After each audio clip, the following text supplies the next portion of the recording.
Berbagai jenis parcel dan hampers dijual di pasaran, mulai dari hampers buah-buahan, makanan ringan, perlengkapan upacara seperti dupa, hingga peralatan rumah tangga. Variasi isi parcel yang beragam membuat masyarakat lebih leluasa memilih sesuai kebutuhan dan kemampuan. Salah satu toko perlengkapan upacara agama Hindu yang berada di kawasan Denpasar Timur, toko Onika Yadnya, juga mengalami peningkatan penjualan. Untuk parcel nyepinya itu kencang sekali, Bu. Ya ada lah, karena kan temanya nyepi ya, jadi parcel, karena kebetulan juga jual dupa ya, parcel dupa. Paling dikombinasikan dengan toples atau tempat dupanya, atau ya pernak-pernik yang lain lah, kayak keramik.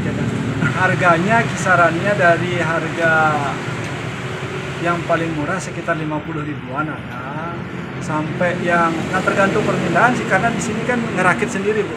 Kalau kebetulan tempatnya dipakai bokor yang harganya agak di atas, dan juga kalau misalnya rupanya dipilih juga mahal-mahal, ya di atas 1 juta bisa ada.